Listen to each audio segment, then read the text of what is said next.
2021년 8월 일본 교토의 한 마을에 화재가 발생. 가옥과 창고 등 건물 7채가 소실되는 사건이 발생했습니다. 불행 중 다행으로 인명피해는 없었지만요. 순식간에 삶의 터전을 잃은 주민들, 물질적 피해뿐 아니라 정신적 피해까지 입은 주민들은 한동안 힘든 나날을 보내야 했는데요. 우리도 얼마 전에 저기 산불 있었잖아요. 아주 크게. 화재가 발생하면 피해가 막심하다 보니 집을 잃은 사람들의 그 황망함은 어떻게 말할 길이 없을 거예요. 아니 근데 불이 왜 났습니까? 어떤 뭐 사고가 있었던 건가요? 정말 충격적이게도 마을에 발생한 화재는 사고가 아닌 방화였습니다. 사건 발생 4달 만에 방화범 아리모토 쇼고가 체포됐습니다. 자, 그런데 그가 경찰에 진술한 방화 동기가 무엇이었느냐? 아 그냥 뭐 한국인이 싫어서 불 질렀어요. 다른 이유가 필요해요? 한국인이 싫어서 그 사람이 사는 집에 불을 지른 거예요. 혐한 범죄죠. 혐한 범죄. 정말 가당치도 않네요 진짜. 자, 그렇습니다. 쇼고가 방화를 저지른 마을 교토의 우토로 지구는요. 태평양 전쟁 당시 일제가 군용 비행장 건설을 위해 강제 동원했던 조선인 노동자들이 모여 지내면서 마을이 형성된 곳입니다. 일제가 패망한 뒤 그 어떠한 보상도 받지 못하고 고국으로도 돌아오지 못했던 조선인들. 그리고 이젠 그 후손들이 살고 있는 통안의 눈물이 깃든 곳이 이곳입니다. 그런데 방화범 쇼구는 단지 한국인이 싫다는 이유로 그들의 소중한 삶의 터전을 앗아간 것이죠. 뿐만 아니라 이 방화로 인해 우토로 평화기념관에 전시 예정이었던 제1조선인 역사 자료 50여 점도 소실되고 말았습니다. 뭐 예전에 뭐 여러 다큐멘터리 프로그램도 있었지만 우트로 마을을 기억하자 이런 캠페인 같은 게 있었잖아요. 불낸 집에 사람이 있었으면 이거는 살인미수인 거잖아요. 그렇죠. 그나마 사람은 안 다쳐서 다행이라고 해야 되는 이걸 다행이라고 해야 되는 건지도 모르겠네 정말. 너무 황당하네요 진짜. 자, 그런데 말이죠. 더욱 충격적인 건 이 쇼고의 혐한 범죄가 처음이 아니라는 사실입니다. 당시 한 달 전에 발생한 제1본 대한민국 민단 아이치본부 건물 방화 사건, 나고야 한국학교 방화 사건. 이 사건들 역시 체포 전 쇼고가 저지른 방화였습니다. 결국 쇼고는 재산 손괴 등의 혐의로 법의 심판을 받게 됐습니다. 혐오 범죄의 일종이잖아요. 어떤 카테고리에 들어가 있는 사람 전체를 그냥 무조건 미워하는. 그렇죠. 그래서 그 사람들을 그냥 무조건 뭐 테러를 하는 이런 거는 정말로 없어져야 됩니다. 범죄와의 전쟁 최악의 범죄자 편 19, 16위 공개합니다.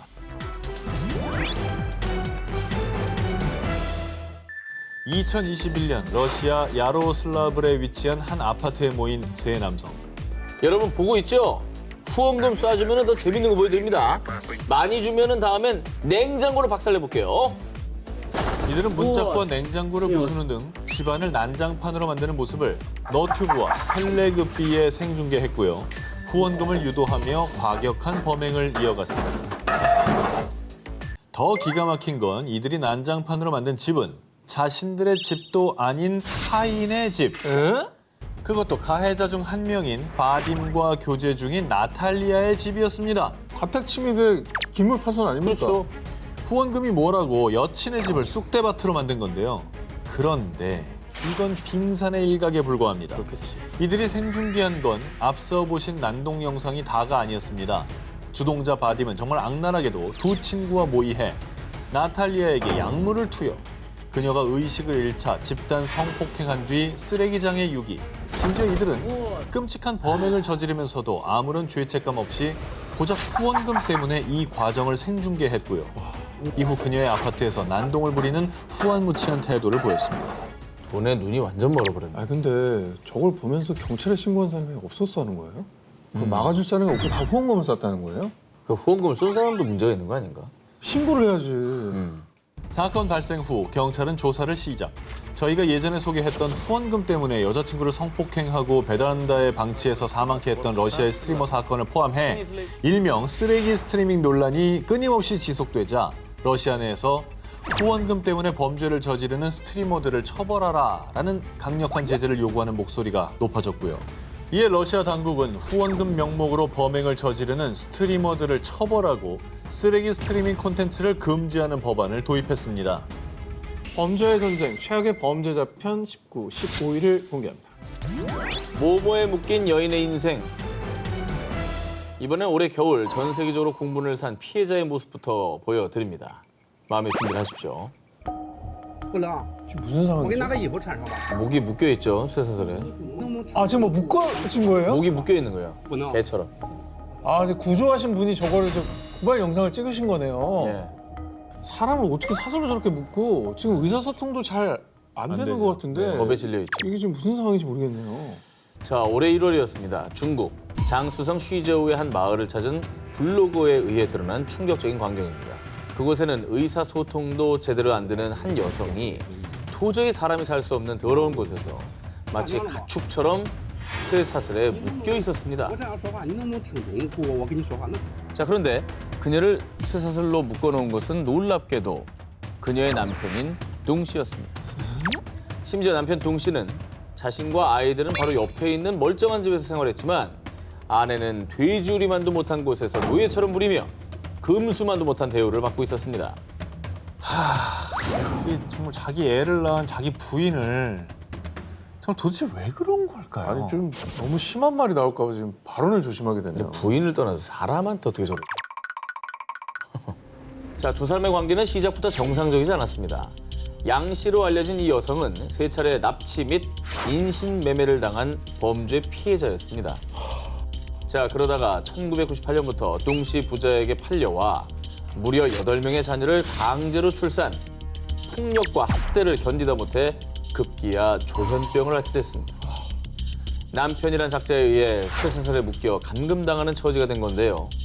뿐만 아니라 남편 둥 씨는 자신의 범행을 대수롭지 않게 여겼는데요. 너무 상식 바뀌네요 진짜. 그러니까 인신매매를 저지른 범죄자가 이런 말을 한다는 게 그리고 본인의 자식을 8명이나 낳아준 고마운 사람이고 내가 챙겨야 될 사람인데 이건 그러면 안 되는 거 아닙니까? 평생을 훔쳐간 거죠. 저 사람의 평생을. 또 저 자식들은 저런 엄마를 보면서 어떤 생각을 하고 자랐을까? 이 같은 범죄자의 뻔뻔한 태도에 사람들은 대분노. 그런데 사람들이 분노한 이유는 또 있었습니다. 조사 결과 인신매매 같은 건 없었습니다. 아, 다시 조사를 해보니 인신매매가 맞았습니다. 엄중 처벌하겠습니다. 사건 발생 초창기인 1월 말에서 2월 초 당시 정부가 겨울 세계 스포츠 대회를 앞두고 중국 내에서 인신매매 사건이 이슈가 되자 대외적인 이미지 때문에 정보를 통제하고 사건 은폐를 시도했다는 의혹이 제기됐는데요. 아이고. 하지만 이미 전 세계에서 대대적으로 보도가 된 데다가 심지어 중국 내에서도 논란이 되자 2월 10일 뒤늦게 공안은 양 씨의 인신매매 사실이 없었다는 기존의 발표를 번복했습니다. 그리고 양 씨의 인생을 짓밟은 브로커들과 남편 둥 씨를 인신매매 및 불법 구금 혐의로 체포, 학대를 방치한 공무원 10여 명을 징계했고요. 아이고.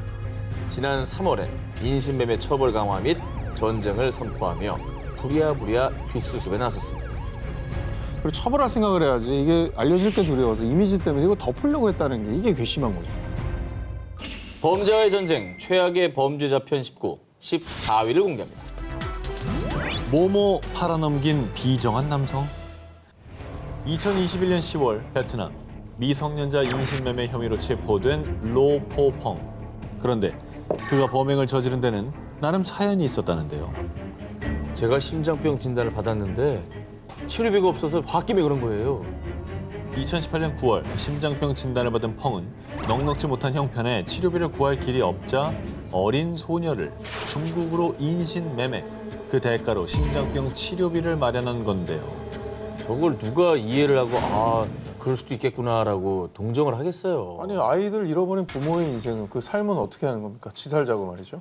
그런데 말입니다. 정말 경악스러운 사실은 설마. 펑이 중국에 팔아넘긴 미성년자의 정체, 바로 하지 마. 에이. 펑의 13살 된 친딸 로티 메이였다는 겁니다. 와 자기 심장병 고치려고. 지가 살겠다고? 이게 다가 아니에요. 다가 아니라고요? 네. 이게 끝이 아니라고? 왜 1위가 아니에요 이게? 그리고 그의 범행에 가담한 공범이 있었는데요. 바로 펑의 조카이자 메이의 사촌 언니. 범행 전 펑은 조카에게 연락해서요. 내가 돈을 조금 나눠줄 테니까 매일을 팔아넘길 수 있는 곳이 있는지 좀 알아봐줘. 어? 그러자 돈에 눈이 멀었던 펑의 조카는 인신매매에 가담. 그렇게 어린 사촌 동생인 메이를 속여 중국으로 데려갔고요. 인신매매단에게 1억 2천만 동, 한화 약 624만 원을 받고 메이를 팔아넘겼습니다. 600만 원 돈에 그 돈을 나눠 갖겠다고 가담했다는 거예요. 이걸로 끝난 거지 이제 가족 간의 관계는. 불행 중 다행으로요. 이들의 천인공노할 범죄 행각은 2021년 9월 펑의 딸 메이가 중국에서 구조되면서 발각됐습니다. 베트남으로 돌아온 메이는 자신을 중국으로 데려갔던 사촌 언니를 범인으로 지목, 경찰에 신고했습니다. 그리고 경찰 조사 결과 메이의 아빠 펑이 인신매매를 주도한 정황이 드러났고요. 그제야 딸 메이는 자신을 중국에 팔아넘긴 주범이 자신이 그토록 사랑했던 아빠였다는 끔찍한 사실을 알게 됐습니다. 현재 펑은 미성년자 인신매매 혐의로 기소돼 재판을 기다리고 있습니다. 이기적인 욕심으로 딸에게 씻을 수 없는 상처를 남긴 아빠. 딸은 결코 부모의 소유물이 아닌 하나의 인격이라는 사실을 제발 깨닫길 바랍니다. 범죄와의 전쟁 최악의 범죄자 편 19, 13위 공개합니다. 살인 미수범 알고 보니 한때 모모. 2018년 8월 일본 사이타마 현에서 주차 시비로 이웃 간의 다툼이 벌어졌습니다. 그런데 흥분한 한 남성이 이웃 주민의 목을 흉기로 찌르는 사건이 발생. 그 남성은 살인 미수 혐의로 즉각 체포됐습니다. 야, 정말 주차 문제로 싸우다가 저렇게까지 갑니까? 주차 시비, 층간소음 시비 장난 아니에요. 그렇다고 할지라도 사람 목을 그냥 찔러버리는. 그러니까. 그런데 말입니다. 더 끔찍한 건 이 살인 미수범 미나토 신지의 충격적인 과거입니다. 당시 45세였던 그는 30년 전 열도를 충격에 몰아넣었던 일명 여고생 콘크리트 살인 사건의 주범 중 한 명이었습니다. 야, 이건 또 뭐예요? 끔찍해. 살인 사건의 주범이면 이 사람이 형을 살고 나와서 저 일을 한 거예요? 그렇죠. 일본도 뭐 그런 거 있잖아요. 촉법소년 같은 거. 그렇죠. 그런 비슷한 법 있잖아요. 일본도? 맞습니다. 소년범.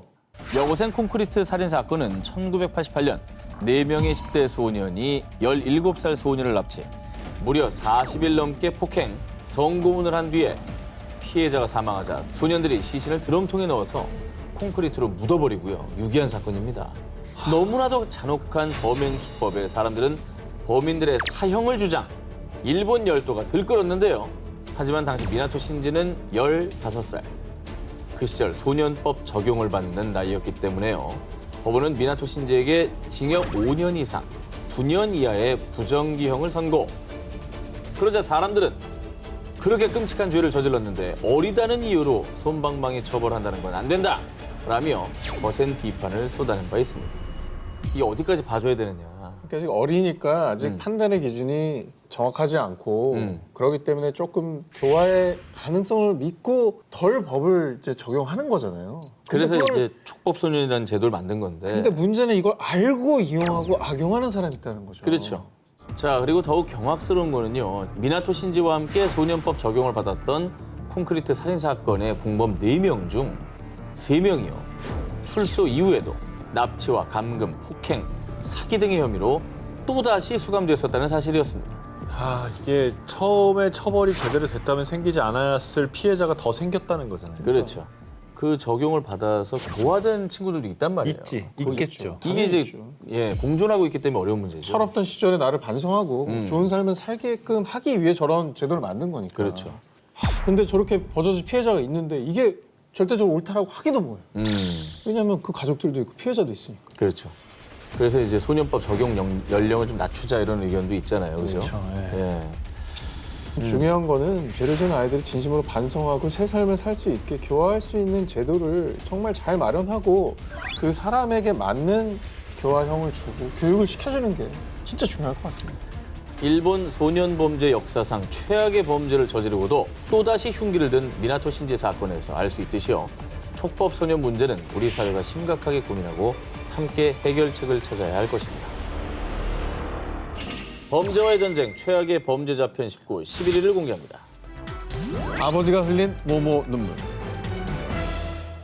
2020년 11월 중국 중칭시 1살 샤오장과 2살 슈에슈의 남매가 아파트 15층 베란다 밖으로 추락, 사망하는 사건이 발생했습니다. 한순간에 벌어진 끔찍한 사고에 남매의 친부 장보는 제가 비명 소리를 듣고 달려갔을 땐 이미 추락한 뒤였어요. 애들을 신경 쓰지 못한 제 자신이 너무나 밉습니다. 세상을 잃은 듯 바닥에 주저앉아 가슴이 찢어질 듯 오열했습니다. 왜 안 저러겠습니까? 자기 자신을 제일 원망하게 되죠. 아니 근데 오늘 주제 때문에 너무 불안한데. 나도 불안한데. 자, 그런데 말입니다. 얼마 후에 밝혀진 충격적인 사실. 아이들의 추락이 단순한 사고가 아니었다는 겁니다. 그리고 더욱더 놀랄 만한 사건의 범인, 하지 마요. 아이들의 아빠인 장보였습니다. 저건 소시오패스, 사이코패스 이런 거 아니에요? 어떻게 자기 아이들을 죽여놓고 저런 연기를 하지? 아 머리 아파. 자, 지금부터 수사 과정에서 드러난 기막힌 사건의 전모를 모두 말씀드리겠습니다. 사고 발생 후 장보의 전초이자 사망한 아이들의 친모인 천메이리는 이 사건에 대해서 의구심을 가졌습니다. 겨우 1살과 2살밖에 안 된 아이들이 직접 무거운 유리문을 열고 베란다로 나가 높은 철제 난간을 스스로 넘지는 못했을 거라고 생각한 겁니다. 그렇죠. 게다가 전 남편인 장보에게 사건 당일의 경위를 묻자 내가 잠이 들어서 애들을 못 봤어. 그때 식사 중이라 애들이 베란다 간지 몰랐지. 자, 이렇게 계속 말이 바뀌는 장보의 모습을 수상하게 여겼고요. 그리고 결정적으로 在视频中他特别的痛苦，撞墙啊，怎么样的？我觉得他就是在演戏，就是他对孩子根本就没感情。 행동에 일관성이 없었구나. 그렇습니다.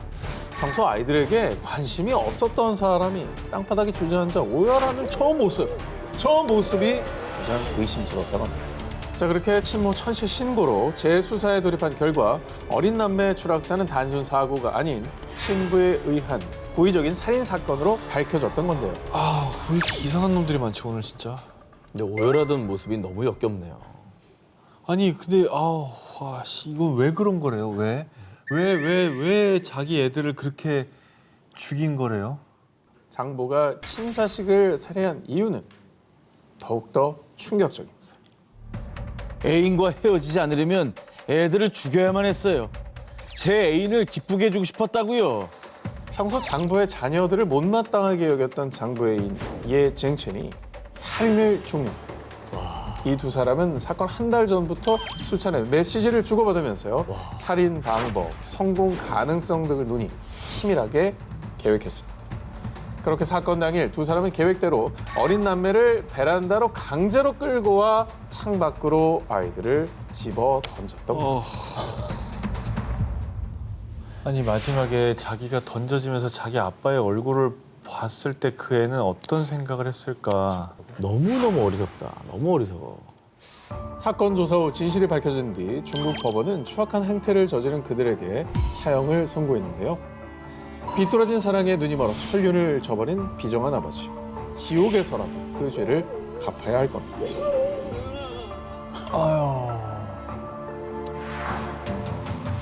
정말 끔찍하죠.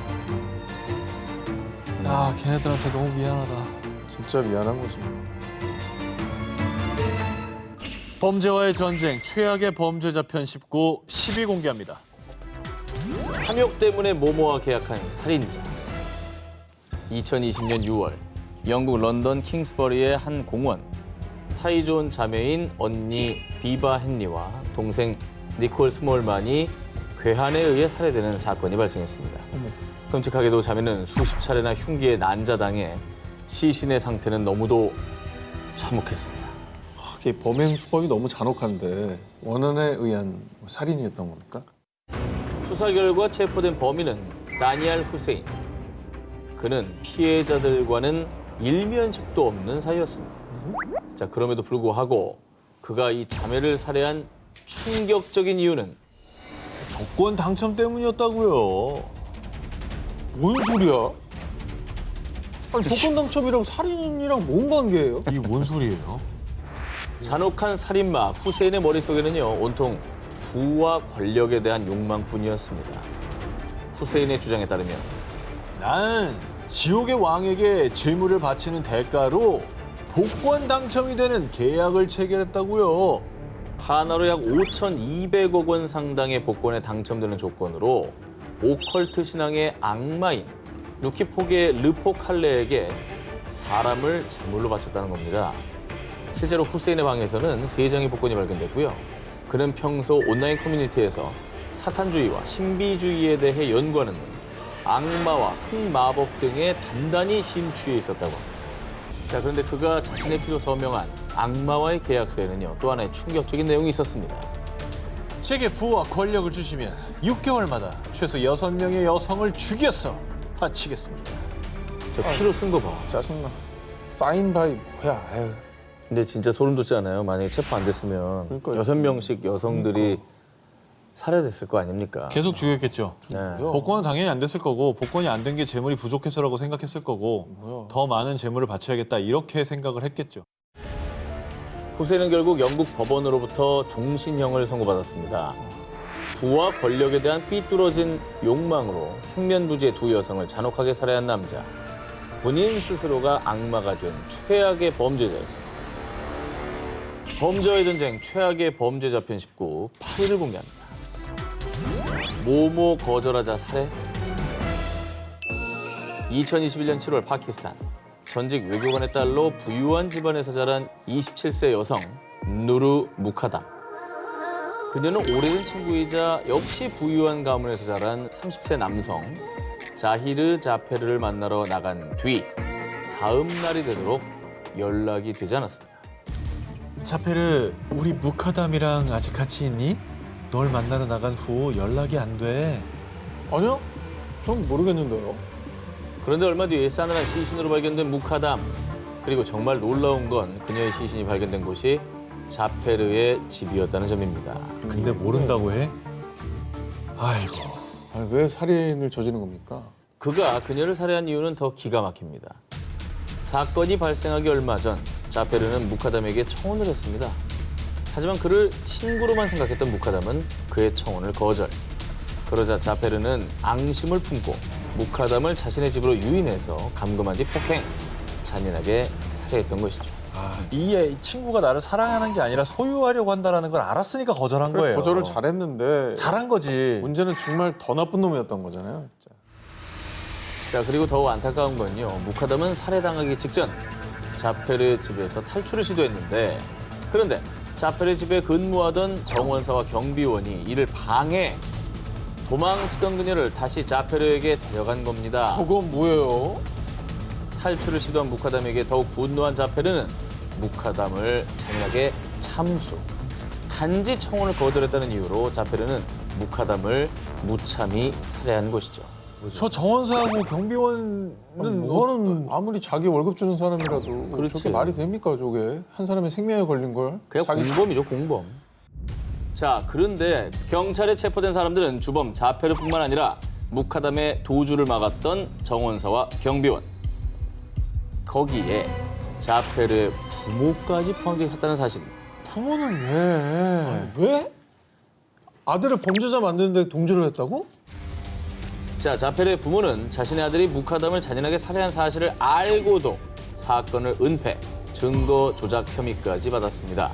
그마저도 보석금을 내밀며 석방을 요구, 책임을 회피하는 듯한 모습을 보였습니다. 또 돈으로 해결하려고 했어요. 자기 아이들을 그렇게 키웠으니까 저 아이가 저 짓을 하는 거예요.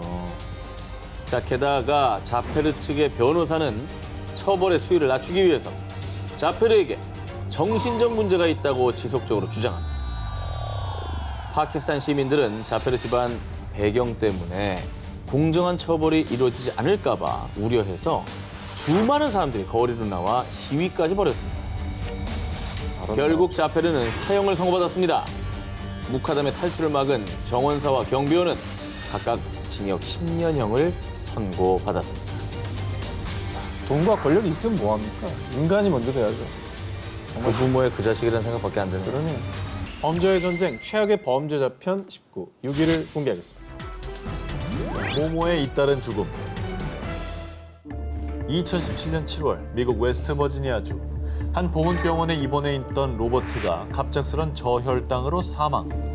그는 위독한 중환자는 아니었지만 고령이었기에 당시 유족들은 별다른 의구심을 갖지 않았습니다.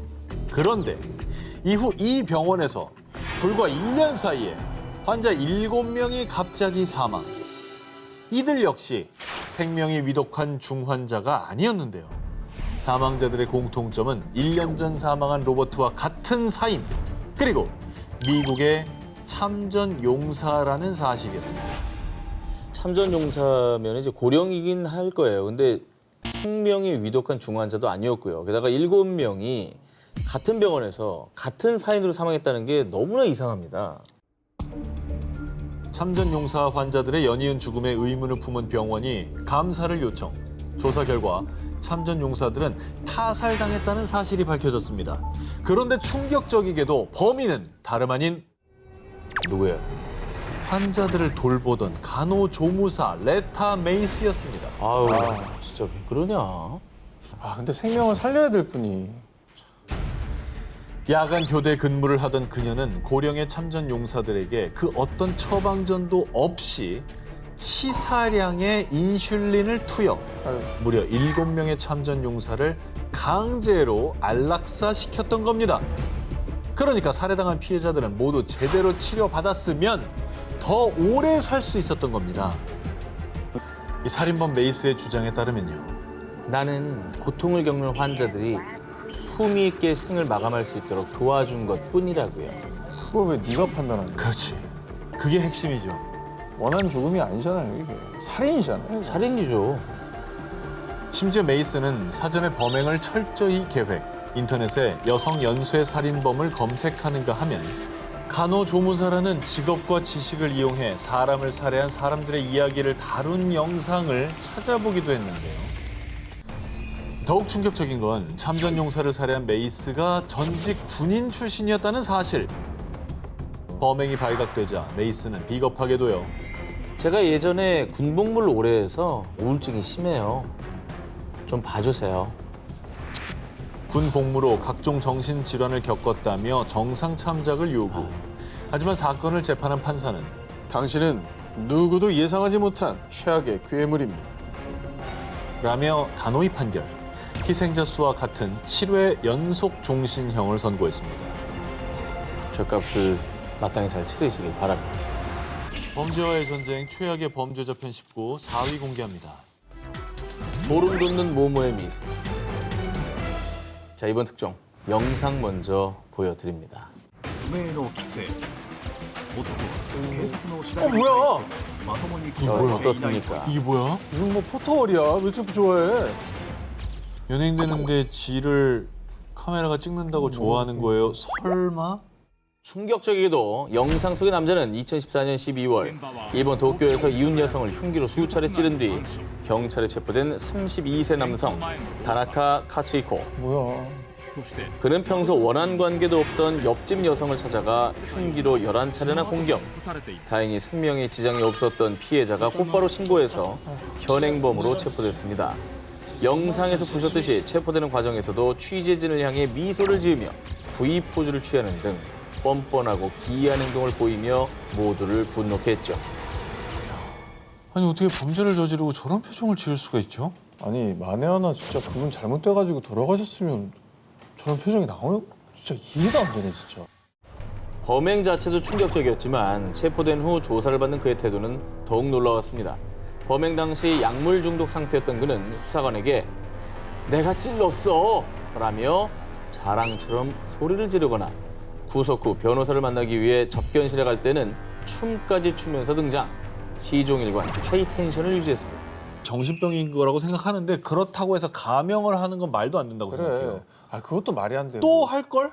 죄책감은커녕 오히려 수사 과정 자체를 즐기는 듯 보였던 다나카. 심지어 그는 정신감정 당시 의사에게 정신 이상이라고 써. 당신의 조서에 모든 게 달려 있어. 라며 심신미약을 악용하려는 듯한 모습을 보였습니다. 그리고 뻔뻔하게도 끝까지 무죄를 주장했지만 이는 받아들여지지 않았고요. 그래. 다나카는 징역 2년 6개월을 선고받았습니다. 말이 안 되지. 11번이나 찍은 건 살인 미수인데. 정말 이 무죄 주장도 황당하지만 2년 6개월이 금방 지나가요. 너무 짧은 거예요. 2년 6개월이. 범죄의 전쟁 최악의 범죄자 편 19 3위를 공개하겠습니다. 범죄자로 추락한 모모. 2021년 5월 1일 푸에르토리코 산호세 인근의 호수에서 한 임산부가 살해된 채 발견됐는데요. 그리고 얼마 뒤 범인이 FBI에 자수. 그런데 범인의 정체가 공개되자 사람들은 큰 충격에 할 말을 잃고 말았습니다. 이봐요. 왜 당신 같은 사람이 이런 짓을 벌인 겁니까? 사람들을 놀라게 한 범인은 살해된 임산부 케이실라 로드리게스의 연인이자 뱃속 아이의 아버지였습니다. 아이고, 연인을 살해한 것도 기가 막힌데 심지어 자기 아이를 임신 중이었는데 살해를 했다. 그렇습니다. 그게 지금 유명한 사람이네. 그러니까 당신 같은 사람이라 그러지. 범인은요. 2012년 런던 세계 스포츠 대회 푸에르토리코 국가대표로 출전했던 국민 영웅이죠. 프로 전적 29전 27승을 기록하며 국민들에게 박수를 받던 유명 프로 복서 펠릭스 베르데오였습니다.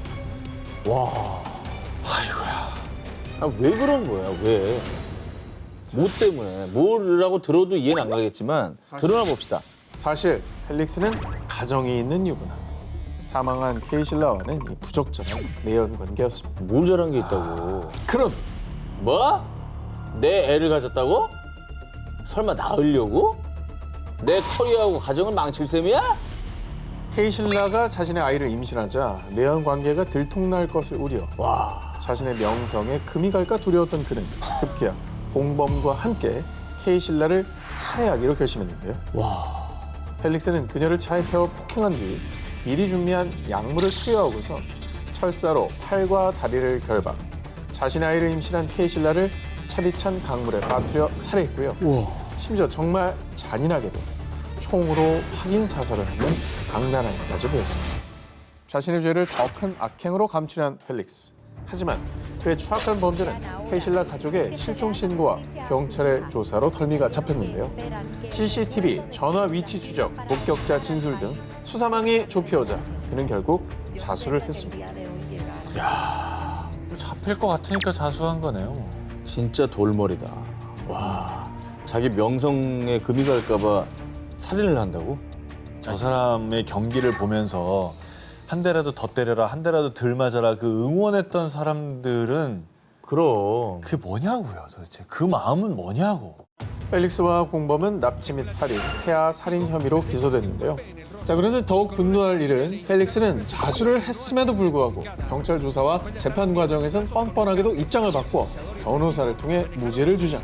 그 재판은 현재까지도 진행 중에 있고요. 많은 이들이 잔혹한 그 범죄에 대한 응당한 처벌을 바라고 있습니다. 범죄와의 전쟁 최악의 범죄자 편 19 2위를 공개합니다. 모모가 눈물을 보인 이유. 2021년 9월 중국 장시성 무려 20여 년을 기다린 끝에 열린 재판에서 한 여성이 눈물을 보였는데요. 아휴, 아, 보기만 해도 가슴이 아프네요. 무슨 사연이 있었길래 그러니까요. 저렇게 서럽게 울까요? 재판이 열리기까지 무슨 사연이 있었는지 1996년으로 거슬러 올라갑니다. 당시 초등학교 교사이자 한 아이의 엄마였던 라오룽즈. 그녀는 교도소에서 출소한 파즈인과 불륜 관계로 발전했는데요. 라오룽즈는 교직도 가정도 버리고 파즈인과 동거를 시작. 그때부터 그녀의 인생은 잔혹한 범죄자의 길로 들어서게 됩니다. 이번에도 돈 많은 놈으로 잘 물어와야 돼. 역시 우린 환상의 커플이라고. 라오룽즈는 매춘부로 위장해 범행 대상을 물색. 그녀가 피해자를 유인하면 파즈잉이 살해와 돈을 빼앗는 식으로 범행을 이어왔는데요. 두 사람은 악랄하게도 고작 돈 때문에 피해자의 집까지 찾아가 가족까지 살해, 심지어 3살짜리 아이까지 살해하는 끔찍한 만행을 저질렀습니다. 뭐야? 이 과정에서 라오룽즈는 지문이 남을 것을 우려해 방화를 제안하는 교활함까지 보였고요. 이 두 살인마는 1999년 파즈잉이 체포될 때까지 약 3년 동안 7명을 연쇄 살인했는데요. 아니, 뭐 때문에 갑자기 저렇게 괴물이 된 거예요? 선생님이었다 하잖아. 선생님이었잖아. 앞서 재판정에서 오열한 인물은 잔혹한 살인마 라오룽즈였습니다. 아까 운 건 뭐야, 그럼? 왜 울어? 연기한 거지. 파즈잉이 체포되자 라오룽즈는 가명을 쓰고 신분을 숨겨가며 무려 20년 넘게 도피 생활을 했는데요. 신분 세탁하려고. 이게 됐구나. 하지만 2019년 빅데이터를 기반으로 한 안면인식 기술에 의해 체포. 그리고 살인 혐의로 기소된 그녀는 자신의 잔혹한 범죄에 대해 파즈잉이 협박해서 어쩔 수 없었어요. 나도 죽일 생각은 없었다고요. 하지만 1심에서 사형을 선고받자 범행에 적극 가담한 자기 죄는 생각지도 않았고 죄를 뉘우치기는커녕 자기가 마치 피해자가 된 것 마냥 억울하다고 저렇게 오해를 한 겁니다. 아, 그래. 진짜 너무 사람이 싫어진다. 그냥 반성은 전혀 없고. 반성은 없어. 억울한 것뿐이야 지금. 아니 그러면 범행을 저지르려고 할 때 협박한다면 그럼 경찰에 신고해서 그걸 막든지. 당연하지. 올해 1월 미국 뉴욕 소아과에서 근무하던 간호사 줄리 디보노와 머리사 우라로가 긴급 체포됐습니다. 이들이 체포된 혐의는 서류 불법 위조, 그리고 불법 위조한 것의 정체는 백신 증명서였습니다. 엥? 이게 사회의 어떤 안전망을 파괴하는 그런 행위인 거죠. 하전염시키는 거지 뭐. 자기 몇 푼 벌자고 전 사회에 지금 코로나 확진자 수를 늘리는 데 공을 세운 거 아닙니까 지금. 특히 2021년 12월경 미국에서는 코로나19 변이 바이러스가 급격히 확산. 지난 1월에는 일일 확진자 수가 약 80만 명, 그리고 일일 사망자 수는 2,000명에 육박했고요. 코로나19 입원 환자도 최고치를 기록하며 의료 체계에 비상이 걸렸는데요. 이에 당시 뉴욕에서는 음식점, 체육관, 극장, 카페 등 실내 다중 이용 시설을 이용하려면 코로나19 백신 접종 증명서를 반드시 제시해야만 했습니다. 그런데 이런 상황에서 범인들은 간호사라는 직업을 악용해서요. 2021년 11월부터 성인에게 약 25만 원, 어린이에게는 약 10만 원씩 받고 가짜 백신 증명서를 발급했습니다. 아니 같은 그 병상에서 열심히 일하시는 그 간호사분들 보면 뭐 느껴지는 게 없나요? 그러니까요. 돈 몇 푼 때문에 뭐 어쨌든 백신 접종 여부는 개인의 선택이긴 하지만 불법으로 백신을 접종한 척 위장하는 백신 패스를 발급하는 건 이건 아닌 거죠. 아니죠. 경찰이 간호사 한 명의 집을 압수수색한 결과 무려 현금 약 10억 7천만 원과 수익 내역이 적힌 장부가 발견됐는데요. 어마어마하게 했다. 조사 결과 두 간호사가 가짜 백신 증명서 발급으로 챙긴 부당 수익은 한화로 무려 18억 원에 달했습니다. 그러니까 어림잡아 7천 명의 미접종자에게 가짜 백신 증명서를 내준 셈입니다. 미접종자 7,000명한테 저거를 나눠줬으면 그 중에 또 감염을 시키는 사람들도 있을 거 아니에요. 당연히 있죠. 없겠어요. 얼마나 많겠냐고. 반만 쳐도 3,500명인데. 가짜 백신 증명서 연루자들은 최대 15년 징역에 처할 수 있는데요. 하지만 탐욕스러운 범인들은 자신들이 평소 모범적인 경력을 쌓은 존경받는 간호사들이었다며 무죄를 주장하고 있습니다. 될 근거도 애지간히 없었나 보네요. 지난 경력을 들먹일 정도면 뭐 자기가 뭐 자기를 존경해요? 뭐예요? 존경은 남한테 나오는 거지. 자기가 왜 존경합니까? 그런 말을 하는 게 더 창피하지 않나? 1997년 11월 콜롬비아 페레이라에서 시신 25구 발견. 1998년 2월 콜롬비아 제누아에서 시신 2구 발견. 불과 4개월 사이 잇따라 발견된 어린아이의 시신. 수사 초기 콜롬비아 내전으로 인한 대량 학살 또는 종교 집단의 소행으로 추정했지만요. 희생자 전원이 소년이라는 점, 시신에서 발견된 고문의 흔적, 그리고 유사한 살해 방식의 주목, 연쇄 살인일 가능성에 무게를 두고 대대적인 수사를 이어나갔는데요. 아이들이 또 아이들이야. 아유. 아이들만 골라서 왜 이랬대. 근데 이제 더 많은 희생자가 나오기 전에 빨리 좀 체포했어야 될 텐데 희생자가 너무 많네요. 그러던 중 1999년 경찰은 강간 미수 혐의로 루이스 가라비토를 체포했습니다. 자, 그런데 경찰은 가라비토의 집을 수색하던 중 그동안 연쇄 살인범에게 희생된 아이들의 신상 정보가 담긴 신문 기사 스크랩을 발견. 경찰의 추궁에 가라비토는 결국 자신이 지난 연쇄 살인 사건의 진범이라고 실토했는데요. 그런데 말입니다. 사실 내가 죽인 애들은 훨씬 더 많어. 경찰이 못 찾은 거지. 아이고 잘났다 진짜. 가라비토는 지난 7년 동안 54개의 도시를 돌아다니며 무려 138명을 살해했다고 자백한 겁니다. 그의 주장에 따르면 밝혀지지 않은 사건들을 포함해 희생자는 자그마치 300명이 넘을 것으로 추정되었습니다. 저거는 학살 아니에요? 그거 왜 죽였답니까? 무슨 죄를 지었어요, 소년들이? 네, 빈민가에서 태어난 가라비토는 알코올 중독자였던 아버지로부터 상습적으로 폭행을 당했다고 하는데요. 결국 이를 견디다 못해 가출. 하지만 학력도 변변치 않은 기술도 없었던 탓에 길거리 생활 역시 고난의 연속이었다고 합니다. 그러자 가라비토는 자신의 상처를 해소하기 위해 연약한 아이들을 찾기 시작. 여기 맛있는 음료수 있는데 아저씨랑 놀러 갈래? 내가 용돈 벌게 해줄게. 이리 따라와봐. 빈민가의 소년들을 타겟으로 범해 배고픈 아이들의 환심을 샀고요. 그렇게 경계 없이 자신을 따라 나선 소년들을 잔혹하게 살해한 겁니다. 비겁하다, 비겁해. 비겁하네요. 연약한 애들만. 끔찍한 괴물은 무조건 사형시켜야 한다 라며 많은 이들의 분노에 들끓었는데요. 이에 콜롬비아 법원은 그가 영원히 감옥에서 나오지 못하도록 징역 1853년형을 선고했습니다. 그런데 내가 시신 위치 알려주면은 형량 줄여주는 겁니까? 피해 소년들을 어떤 방식으로 살해했고 시신이 어디 있는지 알려주는 조건으로 사법 거래가 이루어지면서 그의 형량은 대폭 감형. 2001년 그는 최종적으로 징역 40년형을 선고받았는데요. 하지만 가라비터는 여기에 만족하지 않고 자신의 모범적인 교도소 생활을 이유로 조기 석방을 요구하기도 했습니다. 아니, 감형을 1800년을 받은 거야? 수많은 소년들을 죽음으로 몰고 간 최악의 연쇄 살인입니다. 그가 저지른 죄의 무게가 얼마나 무거운지 절실히 깨달아야 할 것입니다.